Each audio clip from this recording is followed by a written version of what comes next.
Bud Hopkins, born June 15, 1931, was an artist, author, and ufologist. He also was a prominent figure in the study of alien abduction case phenomena. In 1975, Hopkins was approached by George Obarski, who purportedly witnessed alien figures step out of a spacecraft and take soil samples at North Hudson Park in North Bergen, New Jersey. Hopkins, Ted Blocher, then director of New York State's Mutual UFO Network, and Jerry Stower investigated the incident, interviewing the witness and taking soil samples. After Hopkins' account of the Obarski case appeared in the Village Voice in 1976, he began receiving regular letters from other UFO witnesses, including a few cases of missing time, along with inexplicable gaps in abductees' memories. Hopkins, then using data from his investigations with Blocher and psychologist Aphrodite Clamar, expanded this idea in his book, Missing Time. Hopkins became known as much for his UFO and abduction research as for his art.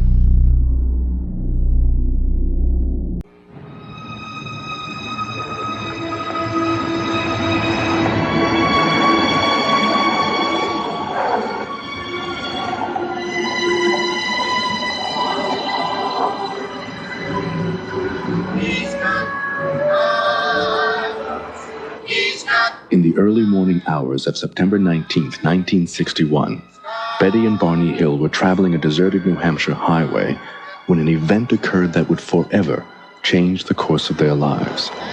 It was a beautiful night. The moon was very bright, and we're calm and relaxed, and the radio was playing when I saw the strange light in the sky. It came out over the highway and stopped directly in front of us. What Betty thought she saw was a flying saucer.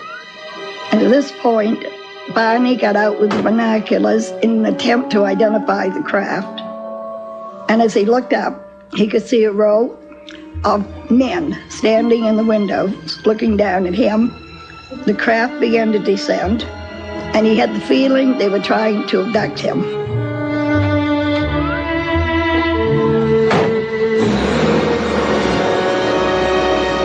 At first, Betty and Barney Hill recalled only shadowy fragments of what happened that night. But much later, under hypnosis, their memories came into sharper focus. Telling me something. I can see it in his face. These tapes were recorded during hypnosis with the late Barney Hill. Give me fast. I gotta get away. According to the Hills' extraordinary tale, they were forced aboard a flying saucer by creatures from outer space. As far as we know, we are probably, at least in modern day life, the first ones to have face-to-face contact with astronauts from another solar system. Betty and Barney Hill may have been the first, but are certainly not the last to report an alien abduction. Since that night on a lonely highway 30 years ago, thousands have come forward charging that they, too, are the victims of UFO kidnapping. And a recent poll suggests that millions of Americans believe them, including author Bud Hopkins. In 1966, when the Betty and Barney Hill case became public, we found out that they're dealing with us. They're taking human beings and doing some kinds of tests. Practically all the major themes that have emerged later on in our investigations replicate elements that turned up in that very first case. They removed my eye completely. They allowed it to hang off on the right side of my face like this. And there's this probe that they had that came from the ceiling, and they inserted the probe just at... Bud Hopkins conducts support groups for people who believe they've been abducted. Here they come together to share their stories. I was taken to some underwater facility. This thing is a huge dome, underwater dome. It's like a bubble. There's no girders, no beams, nothing holding this up. It's just this huge bubble. You could probably fit 10 football fields. Hopkins has devoted much of the last 2 decades to finding and writing books about cases of alien kidnapping. I would assume the high moment we talked about was when you were a little child? Something otherworldly had happened to me. I mean, I was 5 years old and I was lying in bed and, you know, it was nice and quiet. And then all of a sudden, what I remember is this incredible, I can't think of any of the words to describe it except to say it was a light show. It was more like a laser show. I mean, it's just the most incredible patterns and colors that, I mean, I see them in my mind, but I have no words for them. You started to say how your thing, Sherry, when you were a kid, how you felt the outsider, different. Although Bud Hopkins has no formal psychological training, he provides therapeutic services for dozens of so-called abductees each year.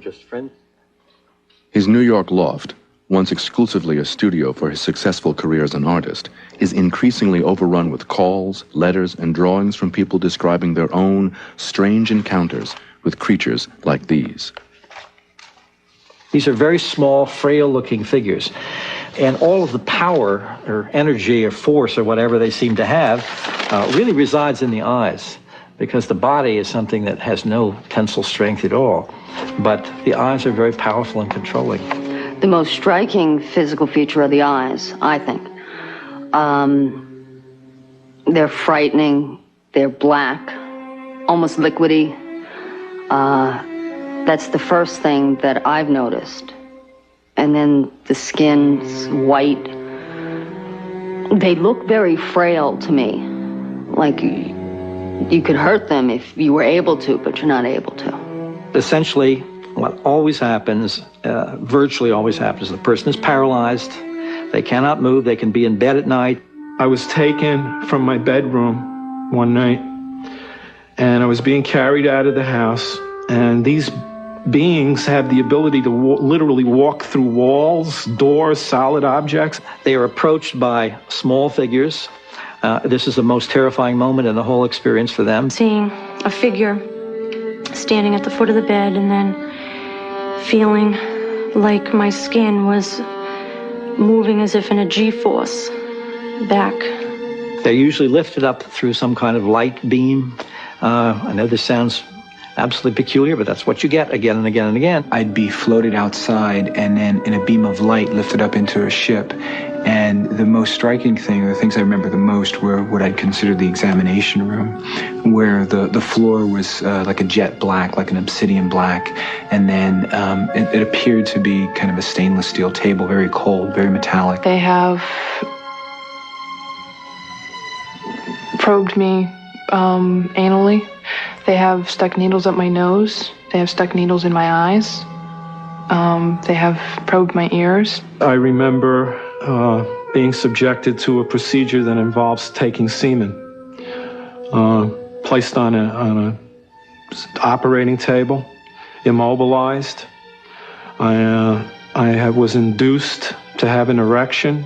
Mind you, there are no sexual feelings or any passion connected with this. It's a very cold procedure. I suddenly began to feel something moving inside of me, and then I felt this thing dropping out of me, and I reached down, and I had caught this thing in my hand, and it was this fetus of what would seem to be an alien baby, and it had come out of me. The basic goal seems to be an effort to create a hybrid species, a mix of alien and human genetic structures, or whatever one wants to call it. I know this sounds crazy, and there are all sorts of biological reasons why this seems either impossible or highly unlikely, and yet we get this again and again and again. Most abductees initially describe their experiences as vague or dreamlike recollections of a nighttime presence. They took me out of the house. That is, until they undergo hypnosis. Feel my hand on your shoulder. You're here with me. It's okay. Lie down. You're okay, John. Lie down. Close your eyes. Close your eyes. Lie down. According to Bud Hopkins, hypnosis therapy is often needed to unlock alien-induced amnesia. Deep breath. You're here with me. What just happened? Someone came in the room. John, a 46-year-old graphic artist, has undergone more than a dozen hours of this therapy. What's happened, John? He's doing something in my nose. I can't move. He's doing something in my nose and I can't move.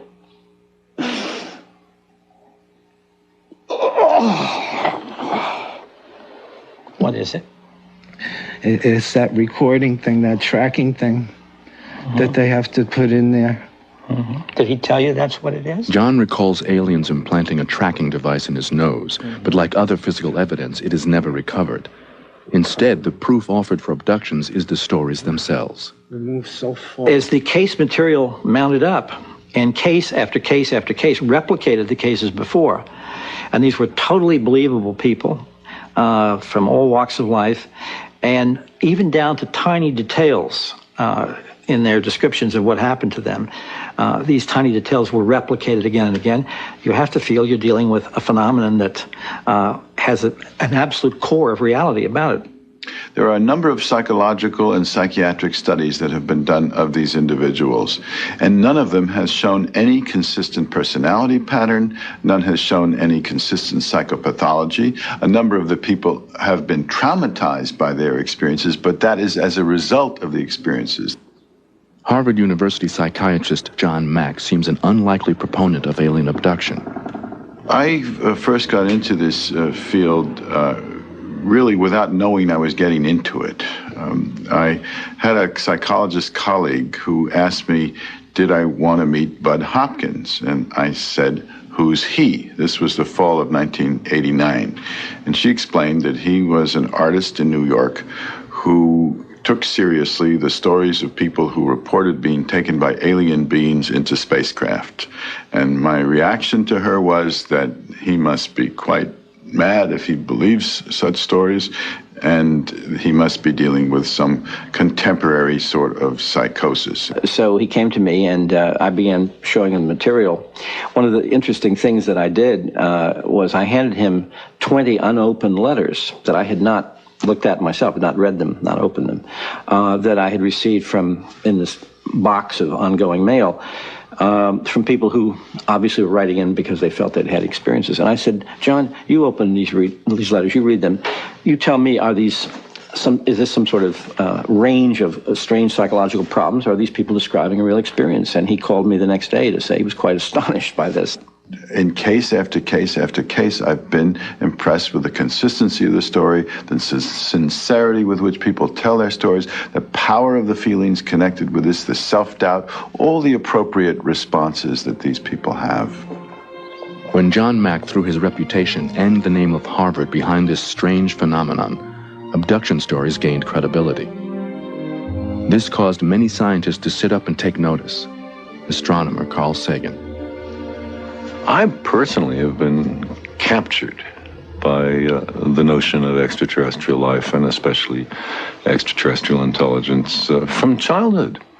It swept me up, and I've been involved in sending spacecraft to nearby planets to look for life, and in the radio search for extraterrestrial intelligence. Carl Sagan has long scanned the cosmos searching for radio signals from extraterrestrial intelligence. So far, the search has been unsuccessful. But whether or not there is intelligent life somewhere out there in the vastness of the universe is a very different question from whether or not aliens have arrived on planet Earth. I'm frequently written to saying, how could I search for extraterrestrial intelligence and disbelieve that we're being visited? I don't see any contradiction at all. It's a wonderful prospect, but it requires the most severe and rigorous standards of evidence. Sagan and others charge that the stories from abductees are not sufficient proof, given a lack of physical evidence and the scientific implausibility. Physicist Paul Horowitz. People think of us scientists as being grouchy old folks who insist on the right kind of evidence and probably have our minds all made up. If a rocket ship landed, if an alien saucer landed in my front yard tomorrow morning, I would be more delighted than anyone else around. And quite independent of the fact that I've said that they probably wouldn't do it, I would think it's terrific that they actually did. The whole problem in this business is that they haven't done it, that there's no credible evidence that they ever have, and most of us believe they never will. It's often said that I'm a believer and sort of have lost my objectivity. And I really object to that, because this is not about believing anything. I didn't believe anything when I started. I don't really believe anything now. I've come to where I've come to clinically. In other words, I worked with people over hundreds and hundreds of hours and have done as careful a job as I could to listen, to sift out, to consider alternative explanations, and none have come forward. No one has found an alternative explanation in a single abduction case. But are there really no other explanations for the reports of alien abduction, as John Mack and Bud Hopkins insist? As Hopkins embarks on a brand new case, Nova goes along to investigate whether or not there might be more earthbound explanations for the stories of extraterrestrial encounters. I'm willing to just start absolutely ground zero or whatever and just start an investigation, do the interviews that I would ordinarily do, so the process can be made available to other investigators, scientists, mental health people, or whatever. I have absolutely nothing to hide. I'm going to Florida in this particular case to look into it because it has so many really fascinating dimensions, especially the fact that there are 2 children involved. I am a mother. I do not want to believe that my kids are being abducted. I'd rather believe that there's something wrong with my mind than to believe actually my kids are abducted. Jody first began to fear for her son and daughter 3 years ago, after she read Hopkins' best-selling book, Intruders. I was in the grocery store and there was a pile of books on sale and Intruders was one of them. So I figured, oh, why not? We'll take it home and read it.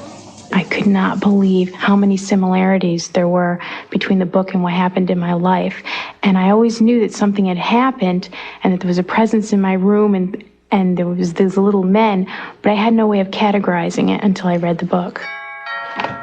Hi there. How are you? Nice to meet you. Nice to meet you, too. I'm so glad you're here. Come on in. Hi, you guys want to come in and meet Mr. Hopkins? I'm curious, what's the first time that you noticed something coming? I guess it would have been from Brian. I was out with the kids once in the car, and Ryan said, you know, Mommy, I saw the shadows again last night. Now, we had gone... Jody and her husband Mike tell Hopkins a tale of shadows, monsters, and their son's other nighttime fears. Next, Hopkins turns his attention to the children. What I intend to do is to work with the children, and I will play with them and fool around. I don't want them to think that this is a big, scary game. I want to see what the children are saying and what we can learn, especially from the older boy. Okay. Hopkins shows 4-year-old Ryan familiar characters like Santa Claus and Batman. Policeman. A policeman. Among them is this drawing of an alien. Ever seen anything like that before? Hopkins next asks Ryan to make up a story about this picture. Comes in, what does he say? He comes upstairs and sees a possum. He's sleeping with his eyes closed, and he walks him down the stairs. He walks him down the stairs? Uh-huh. Why does he do that? That's a good story. Why does he do that? Daddy, he usually leads him up another step, and then he made some rayons, and then he woke up and he said, "Hey, what am I doing down here if I'm supposed to be up there? I bet someone took me." He said something very interesting. I'll play this. I bet someone took me. I bet somebody took me, that's right. Saying something like that, putting the reaction to that particular picture in the light of somebody taking somebody down some stairs and up into something and dropping him and then saying, somebody took me. It may be a coincidence, of course. It may not mean anything, but also it may mean if there is some abduction events going on in his life, that there's a kind of an unconscious memory coming through. It's hard to tell.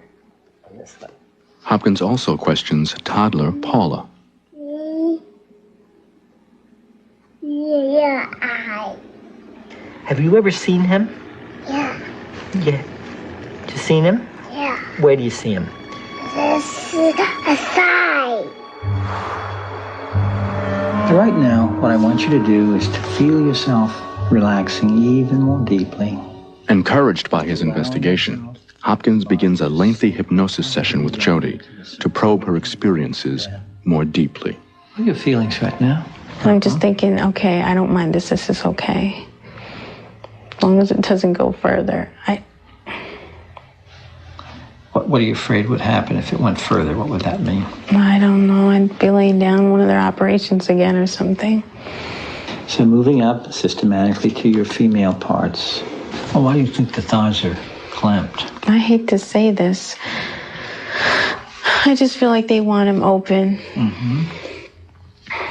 And so they're moved apart. I think I had an exam. Mm-hmm. Just tell me what you feel. You're here with me. It's okay. They really don't have the right. They don't have the right, do they? Jody's recollection of this alien sexual encounter ends her hour-long session. Someone tried to hypnotize me just a couple times, and it didn't work, and I just felt I couldn't remember anything past a certain point. But he pushed, and then I felt I remembered, but then I fought it because I didn't want it to be true. I think it's a very, very good case. And one of the interesting things is there are 4 different people in this family, different ages and different situations, each one talking about experiences which suggest abductions from very different points of view.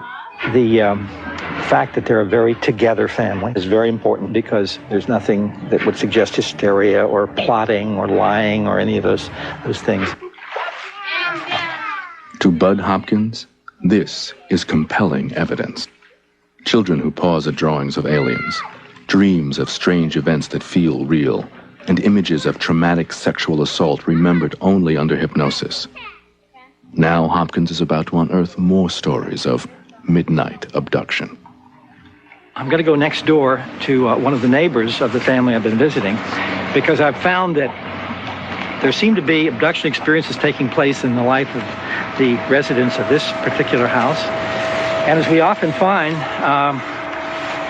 when we look into these cases, they're much more widespread, and we're going to go over and see, I'm at least going to do an interview and see what that might surface, because I suspect this is an abduction case too. How solid is the case Bud Hopkins has found here? If 2 families in a suburban neighborhood tell similar abduction tales, is the only possible interpretation that they are indeed being kidnapped by aliens? Or are there more prosaic, earthbound explanations for the stories so sincerely recounted? Carl Sagan. Humans have a well-documented capacity for self-deception. There's something interesting going on here. No question. This is not trivial and not instantly dismissible. But whether what's going on is in outer space or inner space, that's the question. This is not the first time creatures from outer space have fed our inner fears. Ladies and gentlemen, I have a grave announcement to make. Incredible as it may seem, those strange beings who landed in the Jersey farmlands tonight are the vanguard of an invading army from the planet Mars. In 1938, with a world war looming, thousands confused a cleverly crafted radio drama with a real-life report of an advancing alien army. In the era of the Cold War, even the government investigated sightings of unidentified flying objects. They explained away most as hoaxes, aircraft, or celestial bodies. Still, many Americans remained suspicious and asked if UFOs were visiting our planet, who was flying them?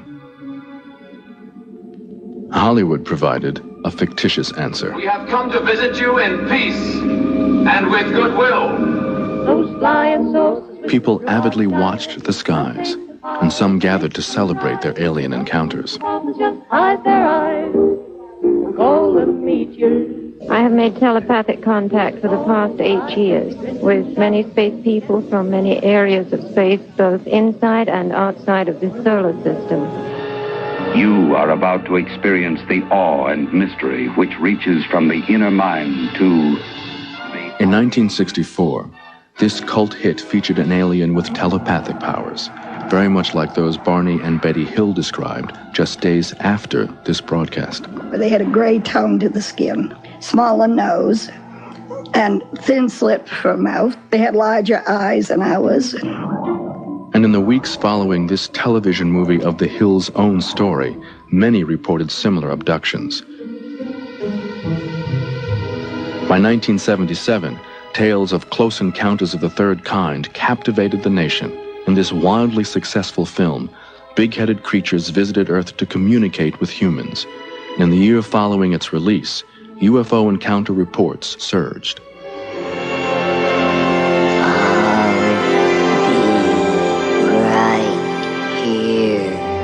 When the most famous extraterrestrial of all time phoned home, E.T. Earthling contact became a central theme of sci-fi mythology. And when Bud Hopkins' book Intruders was broadcast as a TV miniseries, abduction reports hit a new high. She's mine. Intruders told what has now become a familiar story. A story of humanoid beings with dark telepathic eyes, of elaborate reproductive procedures, and of a new race of human-alien hybrids. For many, this creature, from the blockbuster movie and book Communion, has become the prototypical alien. Robert Baker. Very few people in the country are not familiar with the face on the cover of Whitley Strieber's Communion. It's like an urban legend. Everybody's heard it. We've seen the science fiction movies. We've seen Close Encounters of the Third Kind. We've seen E.T. and all of these other movies. So the result is it's part of our culture now. The idea of people going outside, looking up, seeing an alien spaceship, of being lifted up to that spaceship on a blue beam of light, and then being laid on a platform and examined. These are cultural themes.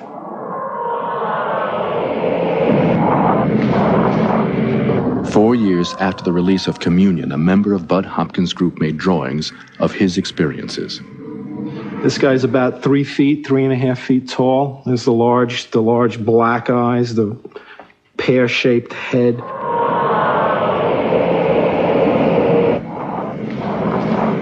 And then these are the little guys. These guys are blue. Their skin is very blue.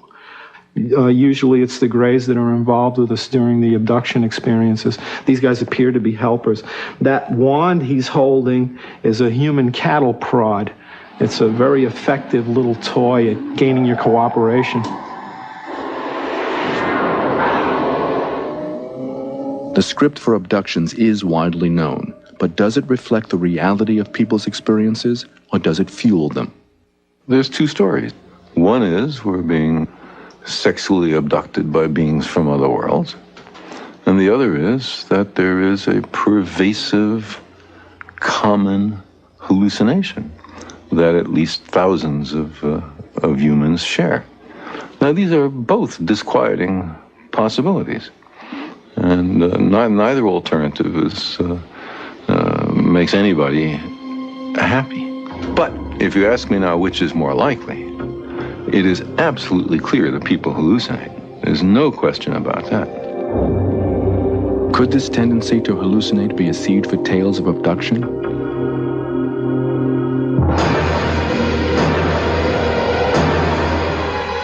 Before aliens, other midnight interlopers vanquished and raped. In medieval days, when goblins and demons invaded the popular mythology, it was they who stalked the night chambers of hapless victims. During the Middle Ages, many people reported that they would go to sleep and they would wake up in the middle of the night and there would be a devil, a little devil or demon sitting on their chest. In many of the nunneries, the nuns would say that they were raped during the night by this evil demon that came and sat on their chest and raped them. And they would say, that explains my pregnancy and so on. These little devils were called incubus, or the incubi. Like these ancient visitations, most contemporary abduction stories begin in the bedroom, late at night, in the twilight between wakefulness and sleep. There was a spotlight shining in the room with somebody walking towards me very quickly. I woke up in the middle of the night, and there were two beings, one to the side of my bed and one to the foot of my bed, and I found myself trying to wake up my wife, trying to scream or make a noise, and I couldn't. And again, I felt myself paralyzed. Panic set in, and it's so intense that it takes your breath away. You can't breathe, you can't move. I laid there, and after I had opened my eyes to look at the clock radio, my legs were being spread apart, and when that began to happen, it became much more frightening. I was just like, oh God. As I fall into a sleep I call it, but it's a shift in consciousness, I feel a weight start on the legs and move on up to the chest area. One of the most fascinating aspects of this young man who was talking about his alien abduction, described having partial paralysis, not being able to move, having all kinds of strange sensations, and hearing clocks ticking and the same things like this. And all of these are classic examples of what the symptoms that go along with hypnagogia and hypnopompic dreams and sleep paralysis. For millions of people, paralysis and hypnagogic hallucinations, frightening and vivid dreams just before sleep, are common experiences and usually benign, unless they are misinterpreted. Unfortunately, there are therapists like Mac and like Bud Hopkins, and they are offering a haven for the people that claim they were abducted by aliens, because they are telling them, you were a victim and I'm here to help you. And the only problem with that is that people getting that kind of therapeutic help are not being really helped. They are not being told that it was all a dream and that it was all imaginary and it would probably never happen again. They're only left vulnerable to the possibility of an additional abduction, rape, and so on. This is not doing them therapeutically any good. In a Canadian laboratory, neuroscientist Michael Persinger searches for other factors that might make certain people susceptible to abduction stories. These are the individuals who are more creative. They're individuals who have a problem with thinking that somehow they're different or something unusual has occurred to them. They are usually the musicians, the writers, the journalists, the creative individuals, the creative scientists. And fundamentally, they're normal, except they have an unusual creativity that also means suggestibility. Pass it on top of your head and grab it by the sides and just... In this experiment, a volunteer is blindfolded. Sensory deprivation enhances suggestibility. Comfortable? Feels okay? Yes. Okay, we're gonna start then. Next, a complicated pattern of electromagnetic waves bombard the brain's temporal lobes, causing a sense of movement, emotion, and presence. The temporal lobes are showing increased patterns which are typical of apprehension or fear. I'm feeling sensation of going counterclockwise. A light or feeling on the left side. The feeling that I felt was that I was moving to my left. A feeling? Can you describe that feeling? It was a heaviness that was pulling me towards my left side, and it was controlling me. The relationship between these experiences and some types of alien abductions is that a similar portion of the brain is involved. We know that the person feels vibrations. They feel leaving their body. They may feel a sense of presence. They may feel visual sensations and tremendous meaningfulness and sometimes fear. Persinger believes that these sensations can occur spontaneously in some people and can be mistaken for an alien presence if the context is right. One thing we did some years ago that showed us how powerful, subtle context is was we would put normal people into a chamber, deprive them of sensory information, except for a cross in the upper left-hand corner, and a few sequences from Gregorian chants. And then we would listen to free narratives, and the themes of these narratives were primarily religious. By just changing the cross to a picture of the earth and playing a few bars from the Close Encounters of the Third Kind movie, suddenly the themes changed to spaceships, in alien encounters. We have looked at individuals who have claimed abduction experiences. It's actually a tremendous spectrum of experiences that take place. What makes the experiences often very rigid and formulated is when they go to a particular therapist who has a particular idea of what the alien is. Jesus Christ.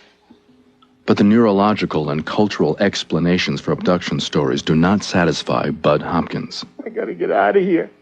One of the issues about, of course, hypnagogic states and these other theories is that they're usually not accompanied by an enormous amount of emotion. Put my hand on your shoulder. The issue about these abduction experiences is, of course, immediately the enormously powerful and appropriate emotions that go with the experiences as they're recalled. I don't want to see these things. He's mad. Hallucinations and dreams can engender real emotions. And critics say that hypnosis and therapeutic suggestion can transform these emotions into traumatic abduction memories. After 5 hypnosis sessions, John recalls seeing his son James naked on an alien operating table. What's it look like? Does it look like a little boy? Young boy? He's sleeping. But he's got no clothes. What is he doing to him?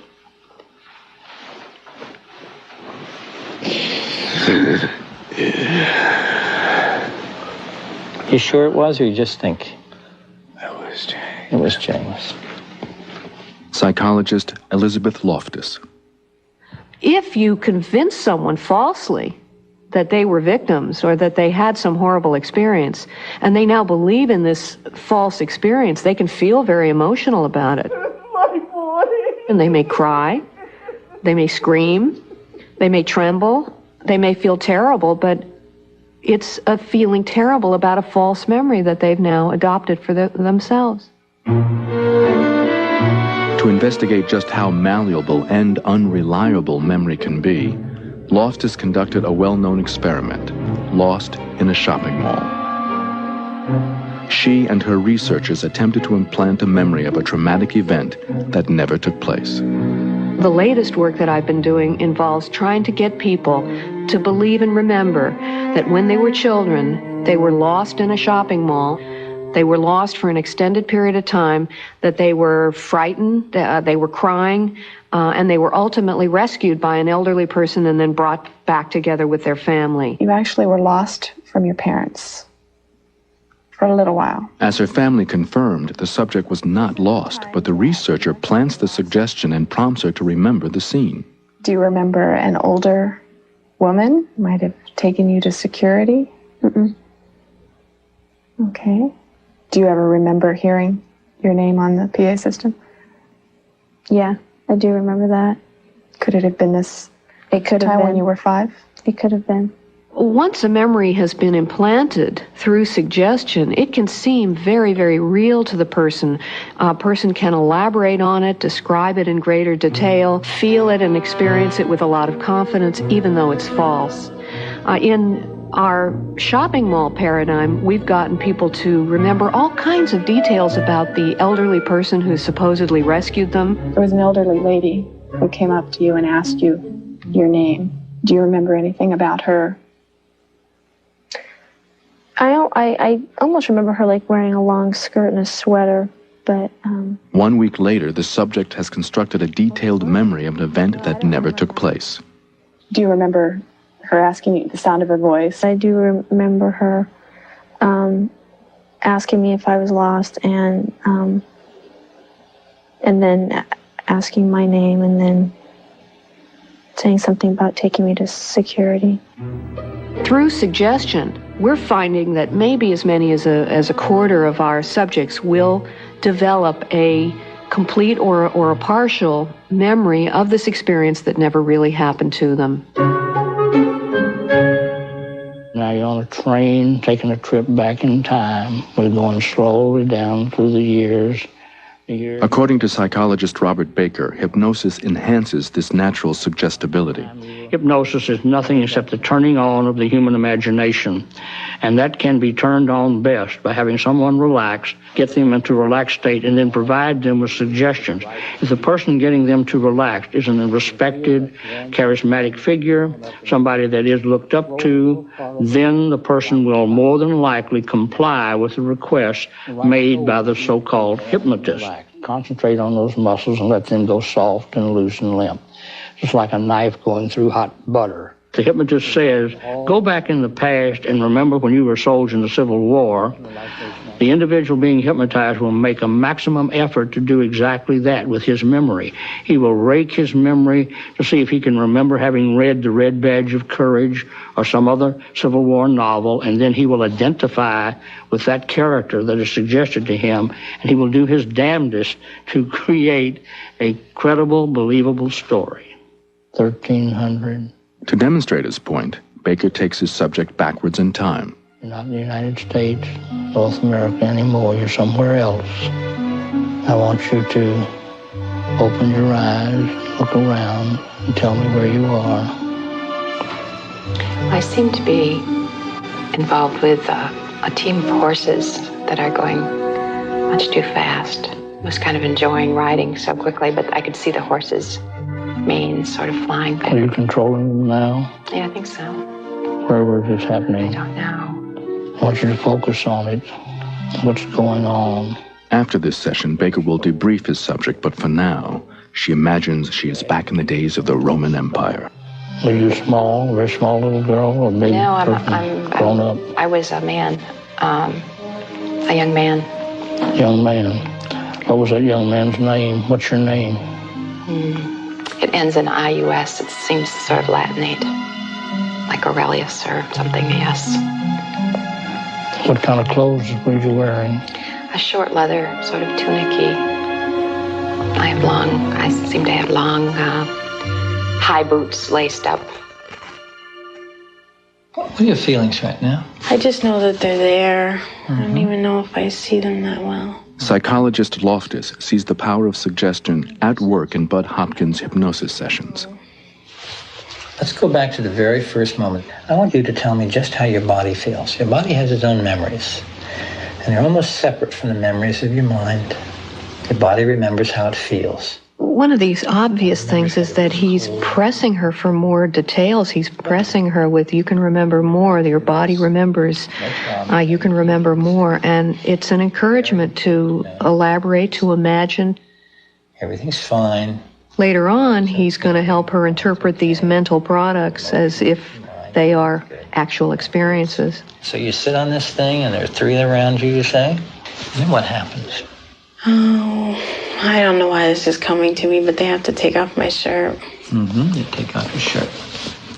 Let's just go right through this. Your body remembers what it experienced. There's a belief out there that memories get stored in our body, that even if the mind doesn't remember, the body somehow does. And the expression body memories is bandied about quite a bit. But in actuality, there is no good scientific support for the idea that our bodies are remembering things that our mind does not remember. That's all I can remember. No, you can remember more. You can remember more. The ones you like and the good guys, let's put over here. And the ones you don't like, you put over. Loftus identifies subtle but powerful suggestive cues in Hopkins' interactions with Jody's children. That man's a bad guy? Yeah. Okay. When I watched Bud Hopkins do the tests with the 4-year-old boy, it was amazing to me because you could sort of see a UFO abduction memory in the making. I want you to tell me why they're bad. Yeah. How about him? Why is he bad? Because he doesn't really know anybody. He doesn't know anybody? Yeah, that's why he's so bad. It was a step-by-step process where he started with, do you recognize this? Now let's put it in the good pile or the bad pile. What is it that this creature did that made you put it in the bad pile? Is he a big, tall guy? Is he this big? Is he? way up there. So there is a generation of ideas and a generation of a story. And you could just see it's the first few steps down that royal road to the creation of a false memory of being abducted. You see him where? Outside? Uh-huh. By the pool. By the pool? Yeah. Uh-huh. Is he a nice guy or bad guy? Bad guy. Do you like him? Yeah. You do? You said he was a bad guy. Yeah. Do you like bad guys? Yeah. It seems to me that if you do this to a child, particularly a young child, and that child is living with this belief, and we don't know what the consequences of those beliefs and those memories are going to be for that child, it seems risky. It seems risky. Does it seem to you that your hesitancies in that area may be connected with UFO experiences? Without a doubt. Without a doubt. Without a doubt. Could suggestive influence also be at work in Bud Hopkins' support groups?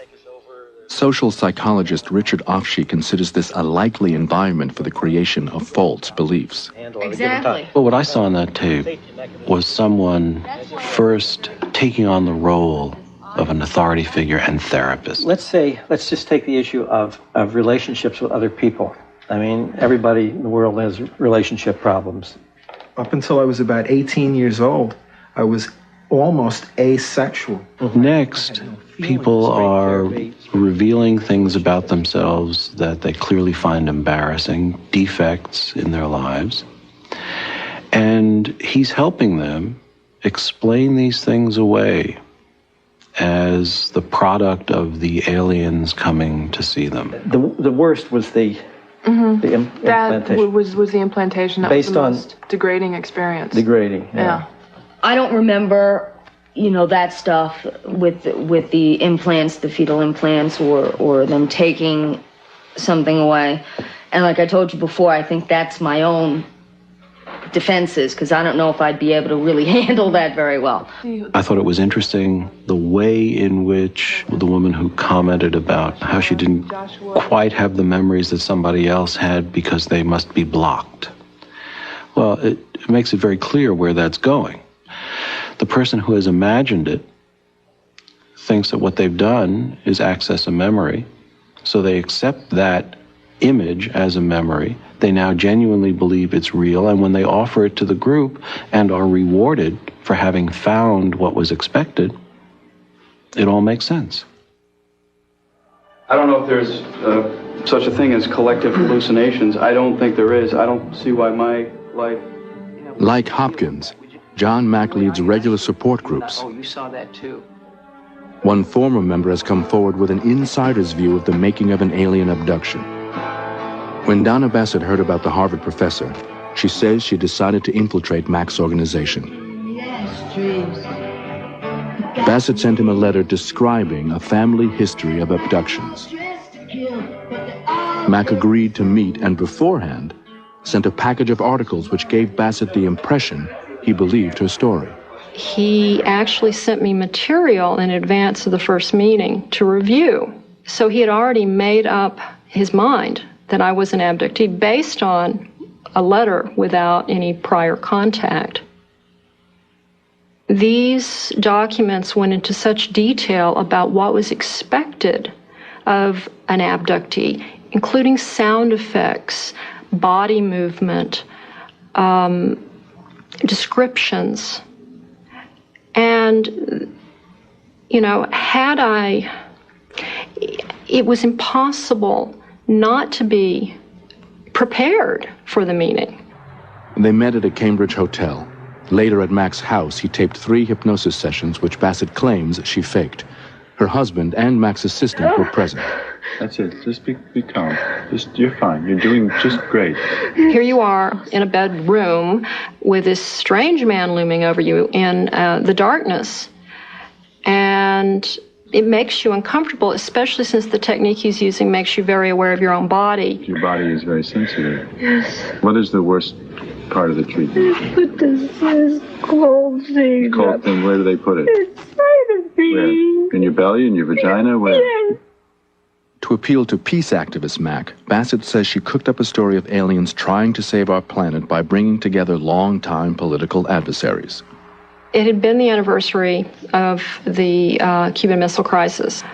I got to the point where I was saying there was this bald man in this spaceship. Can you say anything more about this bald man? What else? Try to remember. Go inside and tell me what you can. How old was he, maybe? No, he's a grown-up. He kept saying, well, what language is he speaking? Try to tell me who he looks like from Donna. He looks like a guy with a shoe with a UN. Right, That's who he looks like. Okay. He looks like Christian. That can't be. That Was he can't Khrushchev? be. I can't. Stupid. Drop Donna's 35-year-old critical mind for a moment. Did he look like Khrushchev? Yes. Okay. Was anyone else? There are other people there. Anyone else with responsibility like Khrushchev? Yes. And he was ecstatic. He was like, this just made his whole millennium. Don't worry about how foolish or crazy or impossible it seems. Just notice who's there. She's got both of them there. They're having an argument. And who's the other one? What's the other one's name? That's the other one. It's Kennedy. It can't be Kennedy. You see him? Yes. Even after the session, Mac pressed for details. But I'd like to know more of who they were. Was McNamara? Did you see him? Yes, and I thought Rusk was also there. Well, we certainly needed some kind of intervention in 1962. There was no skepticism. He would believe the most far-fetched things, or at least he seemed to. The only time he got critical was when I tried to find alternate explanations for some of these experiences myself. After a year with Mac's group, Bassett gave her story unpaid to Time magazine.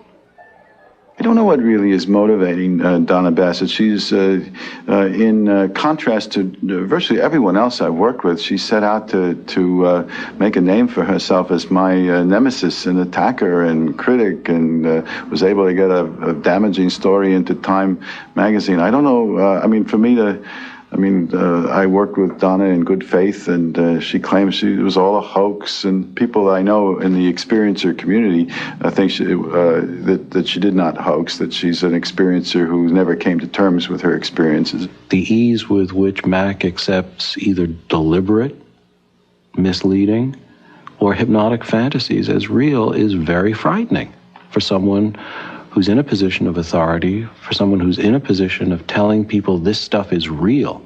There's nothing tentative about that. We're dealing with a phenomenon which violates our sense of reality and which operates in this gray area between the physical world and the subjective or mythic or other realm world. We're being asked to prove this by the methods of the physical sciences alone.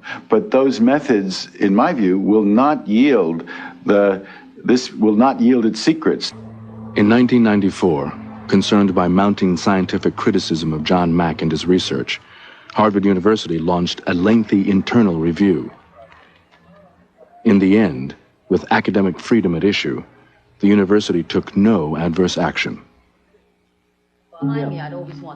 Today, John Mack, Bud Hopkins, and dozens more therapists around the country conduct abductee support groups and protracted hypnosis sessions.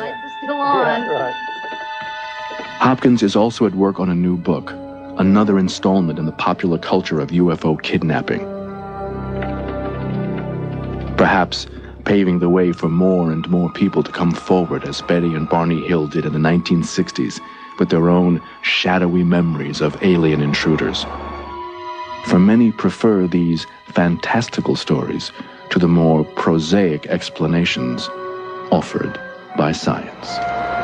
As a scientist, what worries me the most is the absence of skeptical thinking, not just on the so-called abductees, but on the part of the therapists.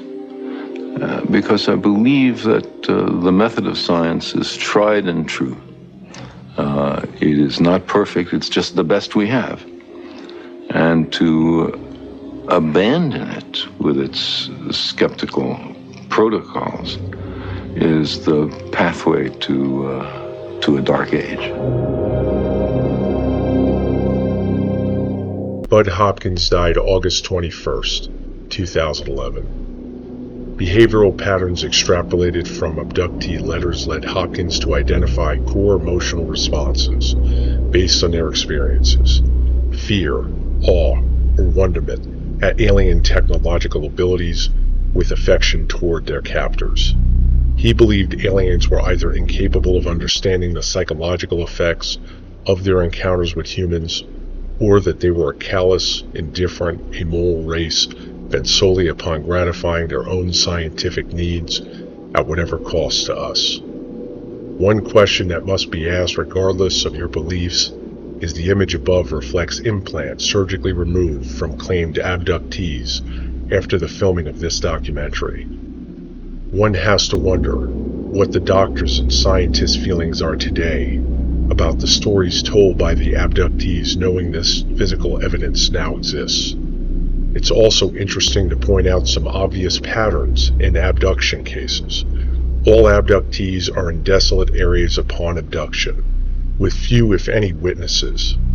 They all explain some sort of physical test being performed on their bodies, regardless of being male or female.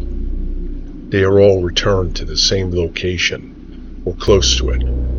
Many are missing time and memory, along with physical proof, on their watches. If the government now acknowledges that UFOs are real, then the creatures piloting them must also exist and visit for a purpose. If this is true, then is it possible the government made a deal with the aliens to utilize a select few civilians for testing in exchange for technology our minds can replicate?